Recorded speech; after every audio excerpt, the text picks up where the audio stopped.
The notification came through at 11:51 at night. I was still awake working on the final details for the acquisition of the old Harbor District warehouses when my phone lit up on the desk. It was a text from my sister Brianna. No pleasantries, no late-night check-in, just a photo. It was a screenshot of a contract clearly signed hiring a private investigator named Douglas. Underneath the image, she'd typed a caption that made the air in my penthouse feel suddenly thin. "I'm exposing your little homeless charade at Grandma's Jubilee. Dad agrees it's time the family cut the dead weight." I stared at the screen. The cruelty was so specific, so calculated. They weren't just planning to cut me off. They were organizing a public execution of my character at the biggest social event of our family's year. Grandma Beatrice's 75th Jubilee was sacred ground, and they were going to use it to bury me. A few seconds later, another notification popped up. My mother, Stephanie, had hearted the message. That little red heart felt like a bullet. Before I tell you how I dismantled them piece by piece, drop a comment. Where are you listening from right now? I want to know who's in my corner tonight. I didn't cry. I didn't throw my phone across the room or call my best friend in a panic. I just felt a strange cold efficiency settle over me. The air in the penthouse didn't feel thin anymore. It felt like oxygen. I sat down at my desk, the glass surface cool under my palms, and woke up my laptop. If Brianna wanted a war about assets, I would give her one. But first, I needed to audit the battlefield. I logged into the secure portal for Aura Holdings, my real estate firm. My family thought I was struggling bouncing between temp jobs and friends' couches. They didn't know that for the last 5 years I hadn't just been surviving, I'd been buying. I owned 3 commercial blocks in the Loop 2 historic hotels and a portfolio of luxury event spaces. I navigated to the contracts folder and searched for the Glass Conservatory. It was the crown jewel of the Gold Coast, a historic botanical garden encased in crystal, the exact venue Brianna had bragged about booking for Grandma's Jubilee. The file opened. There it was. The rental agreement signed 6 months ago. Tenant Brianna Miller. Landlord Aura Holdings. She had been negotiating with my staff for months. She had signed a contract that listed me indirectly as the owner of the ground she planned to stand on to destroy me.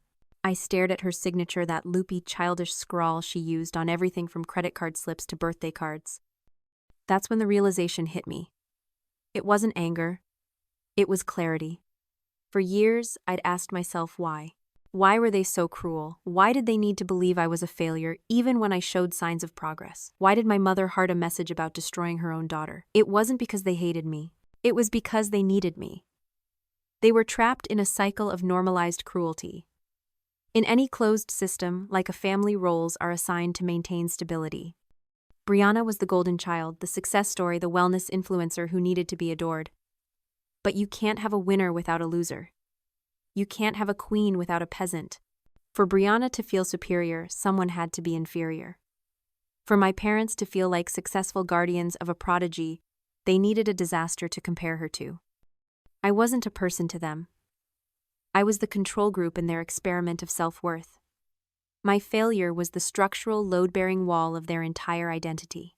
If I was successful, if I was actually doing better than Brianna, their entire worldview would collapse. They didn't attack me because I was weak. They attacked me because deep down they were terrified I might be strong. I looked back at the lease agreement. My signature was at the bottom, hidden behind the corporate seal. I wasn't the dead weight. I wasn't the homeless charity case. I was the landlord. And they were just bad tenants who were about to be evicted. I closed the laptop. I didn't need to scream. I just needed to wait.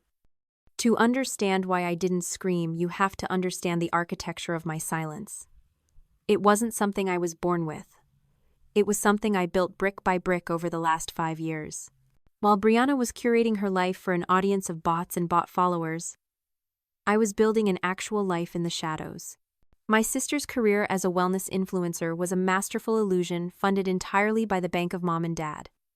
They paid for the yoga retreats in Bali, the organic meal delivery services, the staged photo shoots and rented lofts. They called it investing in her brand. They told their friends at the country club that Brianna was a digital entrepreneur. When I tried to talk about my first renovation project, a dilapidated brownstone I bought with my own savings, my father interrupted me to ask if I could help Brianna format her newsletter. "She's the creative one," he'd said, dismissing my blueprints with a wave of his hand. You're more administrative. Administrative. That was their word for me. Boring. Reliable. Invisible. So I became invisible. I stopped coming home for holidays. I stopped sharing my wins. When I closed on my first commercial building, I celebrated alone with a bottle of champagne and a view of the skyline I was slowly buying up. When Aura Holdings acquired its competitor, making me the youngest female real estate mogul in the Gold Coast district, my mother didn't know. She was too busy liking Brianna's post about manifesting abundance. But the silence wasn't just about protection, it was about survival. 2 years ago, I found out my parents were underwater. They had leveraged everything to keep up appearances and fund Brianna's lifestyle. I saw the foreclosure notice on Richard's desk during a rare visit. They were 3 months away from losing the family home. They didn't tell me. They didn't ask for help. They were too proud to admit failure to the administrative daughter. So I did what I always did. I fixed it from the dark. I set up a shell company and purchased their debt. I paid off the arrears and restructured their mortgage with an anonymous private lender, me. I saved them from humiliation not because they deserved it, but because I refused to let them fall. I told myself it was a sunk cost, the price of keeping the family intact. I was the silent investor in a business that had never paid me a dividend of love. I snapped back to the present, looking at the text message on my screen. Brianna wasn't done. A new notification popped up from Instagram. She had posted a story, a black screen with white text, the universal signal for manufactured drama. Dealing with toxic family members who lie about their income is exhausting. Protecting my peace. She was escalating. She wasn't just attacking me privately, she was priming her audience. She was building a narrative where she was the victim of my deception. She truly believed I was destitute, and she hated me for it. She hated that I was a burden, a stain on her perfect aesthetic. And the irony was suffocating. She was using a phone paid for by the trust fund I replenished to complain about my poverty. My father left a voicemail a minute later. I didn't listen to it, but the transcript scrolled across my screen. Don't make a scene when Brianna presents her findings. Just accept the help we offer after. We love you, Mackenzie, but we can't enable your delusions anymore. They were giddy. I could feel it through the text. They weren't dreading the intervention. They were anticipating it. They wanted the release of finally putting me in my place. They wanted to save me because saving me made them feel superior. They had no remorse. They had no idea that the ground they were standing on, the house, the venue, the lifestyle, was all held up by the daughter they were planning to destroy. I closed the browser. The endure phase was over. I had the receipts. I had the deed. And now, thanks to their arrogance, I had the moral high ground. 48 hours before the Jubilee, the game changed. It stopped being a family squabble and became a criminal investigation. I was in my corner office at Aura Holdings reviewing the final guest list for a charity gala I was actually hosting, not the fake one Brianna was pretending to organize, when my assistant buzzed in. "There's a man here to see you, Miss Miller." "A Mr. Douglas. He says it's regarding a security breach." I didn't have a security breach. I knew exactly who he was. I'd seen his name on the contract. Brianna texted me. "The private investigator." "Send him in," I said. I didn't call security. I didn't lock the door. I turned my monitor away and waited. Douglas looked exactly like you'd expect, tired eyes, a suit that was expensive but worn the posture of a man who had seen too many lies to be surprised by anything. But when he walked into my office, he paused. He looked at the floor-to-ceiling windows overlooking the Chicago skyline. He looked at the awards on the shelf, the architectural models on the side table, the nameplate on my desk. He looked confused. "You're Mackenzie Miller," he stated, not asking. "I am." "And you're the man my sister hired to prove I'm sleeping in a shelter." He let out a short, dry laugh and sat down without being asked. He placed a thick manila folder on the glass desk between us. "I was hired to find a grifter," he said, his voice gravelly. "I was told you were a liability. A squatter. Someone unstable who needed to be removed from the family. Trust for her own good." He tapped the desk. It took me about 4 hours to realize that was a lie. It took me 24 hours to realize I was investigating the wrong sister. I stayed silent. In negotiations, the first person to speak loses leverage. "I don't like being used," Miss Miller Douglas continued. And I certainly don't like being paid with dirty money. It puts my license at risk. Dirty money, I asked. My retainer, he said.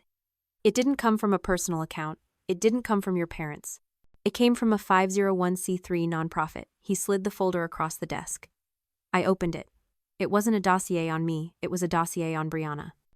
I flipped through the pages, and the cold feeling in my chest turned into ice.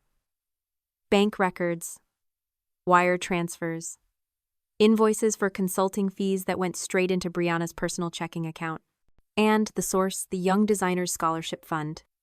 Grandma Beatrice's legacy. For 30 years, my grandmother had poured her heart into that fund. It was meant to send underprivileged kids to art school. It was sacred. And Brianna, the golden child, the wellness influencer who preached about abundance and light, had been draining it dry. She's embezzled $75,000 over the last 18 months, Douglas said, reading the numbers upside down. She used it to pay for her lifestyle. The clothes, the trips, the engagement party. And she used it to pay me to destroy you. I looked at the numbers. $75,000. That wasn't just theft, that was a felony. That was prison time. Brianna hadn't just betrayed me. She had betrayed the only person in our family who actually possessed a soul. Why bring this to me, I asked, closing the file. Because the check she wrote me is going to bounce when the feds get involved, Douglas said, standing up. And because I did a background check on the venue for the Jubilee. I know you own the building. I figure you're the only one in this family with the power to actually clean this mess up. He was right. This wasn't just about humiliation anymore. This was an eviction notice for their entire way of life. I looked at the file. It felt heavy like a weapon. I didn't feel angry. I felt the cold judicial satisfaction of a gavel coming down. Thank you, Douglas, I said. You'll be paid. By me. Consider your contract transferred. He nodded and walked out.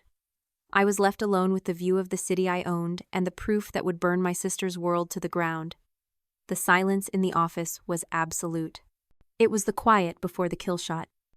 Saturday night arrived, wrapped in humidity and expectation.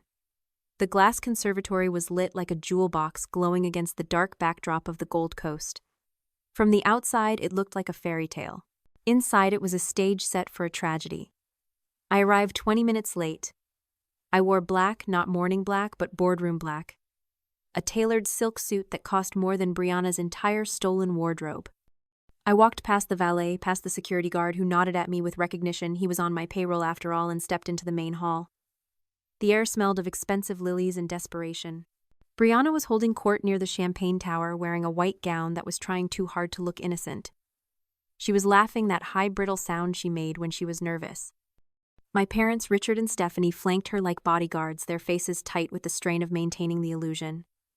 Grandma Beatrice sat in the corner, a queen on her throne, watching the room with eyes that missed nothing. When I walked in, the conversation didn't just stop. It died. My mother's smile faltered. My father took a step forward, then stopped, unsure of the terrain. I didn't look at them. I walked straight to the bar, ordered a sparkling water, and turned to face the room. I wasn't hiding. I was waiting. Ladies and gentlemen, Brianna's voice rang out, amplified by the microphone she'd snatched from the DJ. If I could have your attention. She gestured for silence, her eyes locking onto mine with a gleam of manic triumph. Tonight isn't just about Grandma. It's about honesty. It's about clearing the air so our family can heal. She reached under the podium and pulled out a thick manila envelope. Douglas's report. Or at least the report she thought Douglas had written. My sister Mackenzie has been struggling, she said, her voice dripping with fake empathy, and we've enabled her lies for too long. Tonight I'm staging an intervention. I hired a professional to find the truth so we can finally get her the help she needs. She opened the folder. The room was silent enough to hear the paper rustle. She looked down at the first page, a confident smile plastered on her face. According to the investigation, she stopped. She squinted at the paper. She flipped to the next page, then the next. Her smile wavered. Her brow furrowed. The silence stretched, becoming heavy and awkward. According to the investigation, she tried again, her voice shaking. Subject is solely proprietor. She looked up, her eyes wide and terrified. She looked at me. I raised my glass in a silent toast. Read it, Brianna, I said, my voice calm but carrying across the room. What does it say? She couldn't speak. Her brain was malfunctioning. This is what happens when a narcissist faces a reality that doesn't center them. It's not just shock. It's a cognitive break. Brianna had built her entire self-worth on the foundation that she was the success and I was the failure.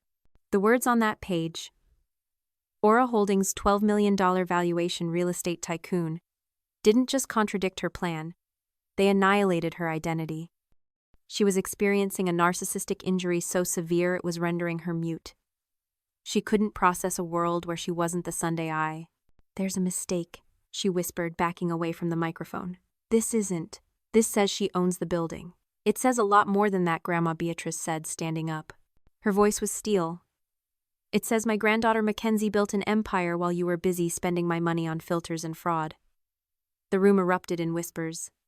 My parents looked from Brianna to me, their faces pale. The illusion was shattering shard by shard. Brianna dropped the report. Papers scattered across the floor, deeds, bank statements, photos of my properties. The evidence of my victory lay at her feet, and she looked like she was drowning in it. I set my glass down. It was time. I walked toward the podium. The sound of my heels clicking on the marble floor echoed in the silence, a steady, rhythmic countdown. Brianna was still frozen, staring at the scattered papers like they were landmines. I didn't help her up. I stepped over the mess she made and picked up the microphone she had dropped. There's one more thing, I said, my voice level. Since we're clearing the air, I reached into my blazer and pulled out the second document Douglas had given me, the bank records. I didn't hand them to Brianna. I handed them to Grandma Beatrice. $75,000, I told the room. That's how much my sister stole from the Young Designers Scholarship Fund over the last 18 months. She didn't use it to help kids. She used it to buy the dress she's wearing. She used it to book this venue. She used it to hire a private investigator to destroy me. A gasp went through the room, sharp and collective. Brianna made a noise, a small, strangled whimper. No, she stammered. It was a loan. I was going to pay it back. It wasn't a loan, I corrected her. It was wire fraud. I turned to my parents. Richard and Stephanie were standing there, looking between me and Brianna, their eyes darting around the room, trying to calculate which daughter was the better investment. I walked up to them and held out the venue contract. And this, I said, is the rental agreement for tonight. You didn't rent the glass conservatory from a corporation, Mom. You rented it from me. I am Aura Holdings. And Clause 14 of our agreement clearly states that any illegal activity on the premises constitutes an immediate breach of contract. My mother took the paper, her hands shaking. She looked at the signature at the bottom. Mackenzie Miller. The daughter she had hearted a text about destroying. You're in breach, I said. The event is over. Get out. I nodded to Douglas, who was standing by the main doors. He opened them, and 2 uniformed officers walked in. They didn't look at the flowers or the lights. They looked straight at Brianna. As the officers approached her, reading her rights in a low drone that carried perfectly in the silent room, my parents finally moved. But they didn't move toward Brianna. They moved toward me. Mackenzie, my father said, putting on a smile that looked like a rictus of terror. Honey, we had no idea. But look at you. You own all this. We knew you had it in you. We were just pushing you. Tough love, right? We're so proud, my mother added, reaching for my arm. We can fix this. We can handle Brianna, and then we can. I stepped back. The physical revulsion was instant. They were pivoting. In less than 60 seconds, they had abandoned their golden child and were trying to attach themselves to the new host. They didn't care about the theft. They didn't care about the cruelty. They only cared about the power. And now that I had it, they wanted in. Stop, I said. It wasn't a shout. It was a command. The silent investment stops today. I bought your debt 2 years ago to save your house. I paid your bills. I kept you afloat because I thought you were just incompetent. But you aren't incompetent. You're parasites. I looked at my father, the man who had called me dead weight. I'm selling the debt, I told him. I'm calling in the loans. And I'm blocking your numbers. You have 30 days to vacate the house before the foreclosure process begins again. You wanted to cut the dead weight. I'm doing it for you. Mackenzie, you can't, my mother pleaded, her voice rising to a shriek as the police handcuffed Brianna. We're your family? No, I said, turning my back on them. You were just tenants, and you've just been evicted. I walked over to Grandma Beatrice, offered her my arm, and together we walked out of the glass conservatory, leaving my family in the ruins of the party they had thrown to destroy me. It took exactly 7 days to dismantle the rest of the illusion my family had lived in for 30 years. The fallout wasn't loud. It was a quiet, suffocating implosion. My parents, desperate to keep Brianna out of a federal prison cell, liquidated their only remaining asset of value, the lake house in Michigan where I had spent my summers reading alone while they threw parties I wasn't invited to. They sold it at a loss for a quick cash close. They wired $75,000 back to the Young Designers Fund before the district attorney could file formal charges. Brianna avoided jail, but she couldn't avoid the social death sentence. Her followers evaporated overnight. Her brand was radioactive. She was back in her childhood bedroom, a 30-year-old influencer with no influence, grounded by the weight of her own entitlement. I sat across from Grandma Beatrice in her study 1 week later. The air smelled of old paper and lavender. On the desk between us sat a cashier's check. $75,000. Restitution.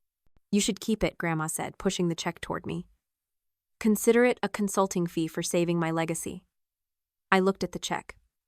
It represented everything they had stolen. It represented the vacations I didn't take, the clothes I didn't buy, the approval I didn't get. It was the price of my silence returned with interest. But looking at it, I realized something profound. Keeping it would mean I was still part of their transaction. It would mean I was still playing their game, just winning it. No, I said, sliding it back. This isn't for me. This is where I learned the difference between revenge and justice. Revenge is burning down your enemy's house because they burned down yours. It feels good in the moment, but you still wake up surrounded by ash. You're still living in the past, tethered to the people who hurt you by a cord of anger. Justice, true restorative justice, is different. It's the justice of the sower. It's about taking the resources the enemy tried to consume and using them to plant something that will outlive them. Put it back in the fund, I told her. But I want to add to it. I'm matching it. Let's turn the Young Designers Scholarship into a full endowment. Let's make sure that for the next 20 years, kids who actually have talent, kids who are actually willing to work, get the seat at the table that Brianna tried to buy. Grandma smiled, and for the first time, I saw the family resemblance. Not in the features, but in the steel behind the eyes. The Mackenzie Miller Grant, she mused. Has a nice ring to it. Just the Miller Grant, I corrected. I don't need my name on the door to know I built the house. That evening, I sat in my office at Aura Holdings. The sun was setting, painting the Chicago skyline in bruised purples and golds. My phone lay on the desk. I opened my contacts. I scrolled down to the group labeled Family, Richard, Stephanie, Brianna. I didn't feel sad. I didn't feel angry. I felt light. I selected the group. I hovered over the delete button. There was no hesitation this time. No wondering if I was being too harsh. No internal monologue asking if I was the problem. I knew who I was. I was the landlord, I was the CEO, I was the sower. I pressed delete. The names vanished. The screen went black. And in the reflection of the glass, I saw a woman who was finally completely free. If you've ever had to build your own table because they wouldn't give you a seat at theirs, share this story. Let them know we see them.